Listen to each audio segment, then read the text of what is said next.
cursistas, sejam muito bem-vindos. Gostaria de iniciar nossa aula de hoje com uma frase de um autor já conhecido por todos nós e muito falado em nossa aula anterior, Freud.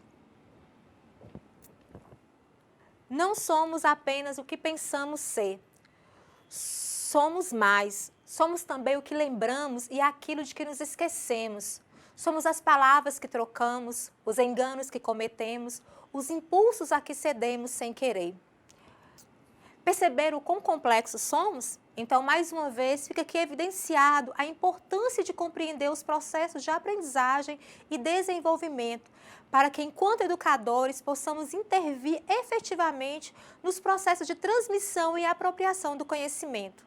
Em nossa aula de hoje, vamos dar sequência ao nosso estudo, abordando a análise do comportamento da criança nos aspectos socioculturais, afetivos, cognitivos, psicomotores e moral.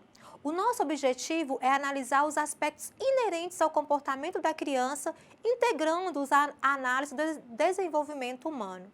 Então, preparados? Espero que vocês tenham cumprido seu dever de casa e realizado a leitura do nosso caderno. Então, vocês perceberam que, inicialmente, a autora realiza uma breve discussão sobre importantes aspectos relevantes ao desenvolvimento humano, como a concepção, o pré-natal e o nascimento do ser humano. A compreensão de todos esses aspectos é de fundamental importância para nós educadores, uma vez que, através da história de vida do sujeito, podemos compreender como se dá seu processo de aprendizagem, bem como identificar a origem de possíveis dificuldades de aprendizagem que podem surgir ao longo da trajetória educacional. Para início de conversa, vamos voltar o nosso olhar para o desenvolvimento físico-motor na primeira infância.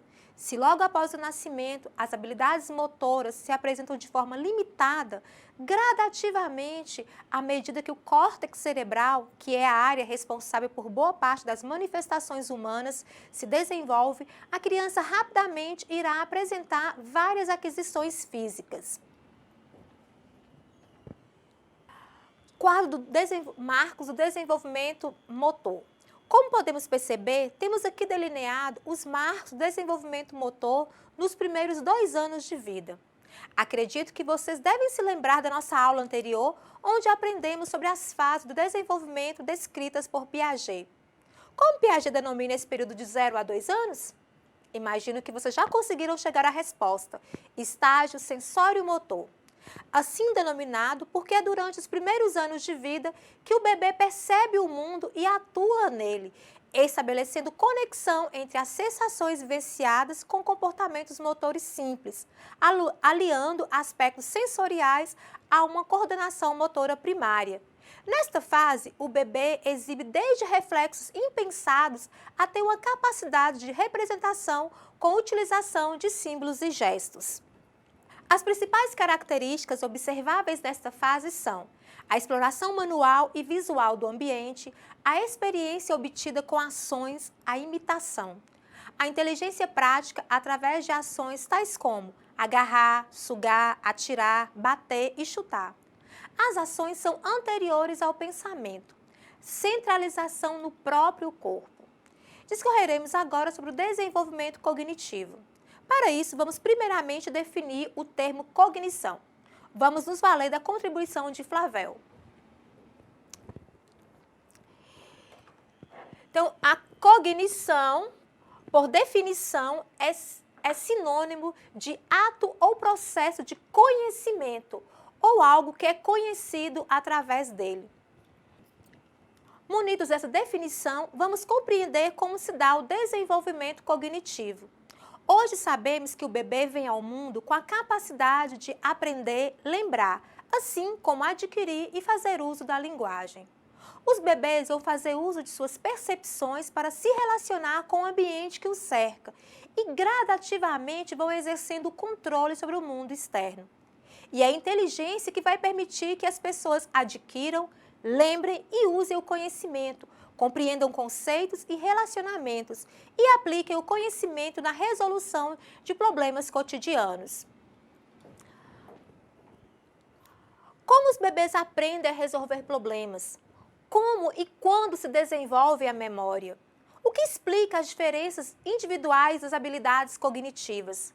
Podemos medir a inteligência de um bebê? Podemos prever o quão inteligente será esse bebê posteriormente? Na tentativa de responder a estas e outras questões relativas à cognição, apresentaremos aqui 4 abordagens distintas. Primeiramente, falaremos sobre a abordagem behaviorista ou comportamentalista. Essa abordagem privilegia a experiência como fonte do conhecimento e formação de hábitos. O ambiente passa a ter um papel fundamental, uma vez que o homem passa a ser o produto do meio. Os teóricos sustentam que a partir das estimulações do meio, estímulos, estaremos aprendendo determinados comportamentos, que são as respostas. O homem é considerado como um ser flexível, que desenvolve suas características em função das condições presentes no meio em que se encontra.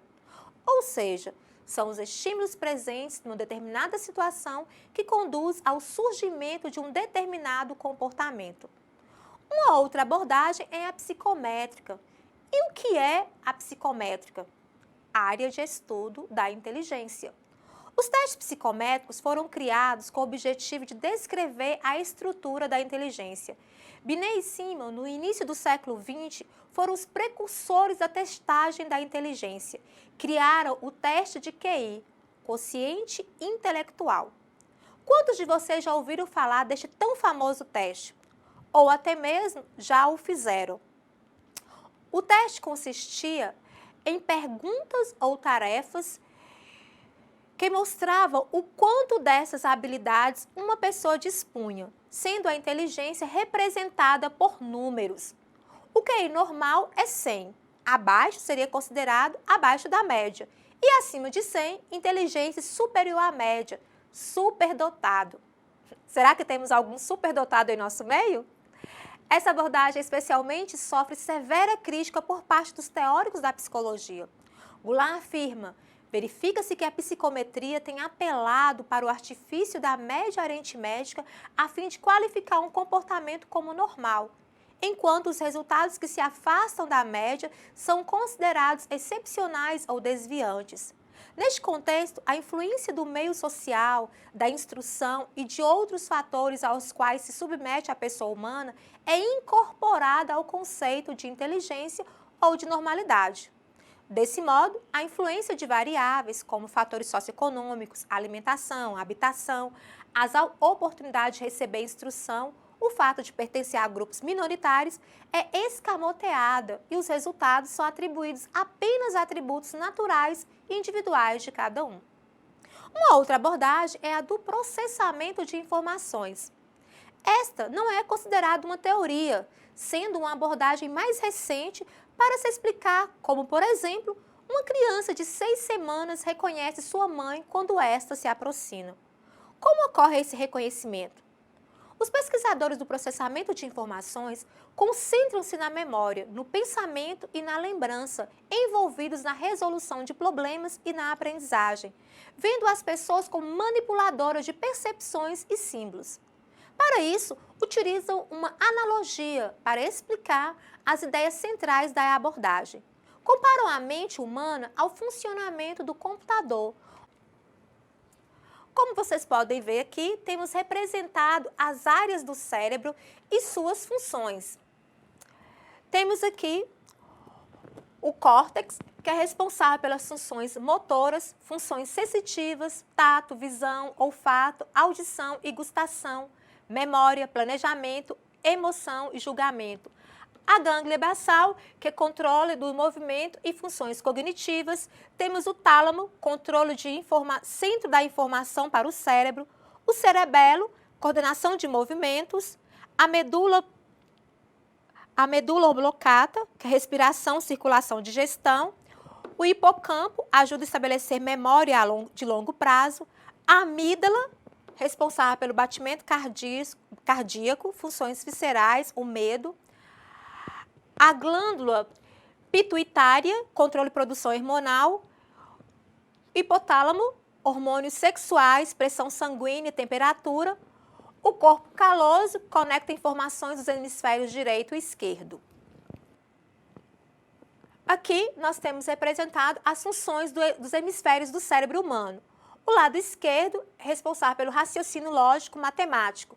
Quais as características? Intelectual, temporal, histórico, ativo, explícito, analítico, linear, sequencial, focal, masculino, temporal, verbal, lógico, racional, argumentador.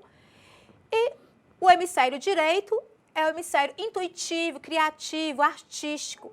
Ele é sensível, eterno, atemporal, receptivo, tácito, gestáltico, não linear, simultâneo, difuso, feminino, espacial, intuitivo, irracional, experimental.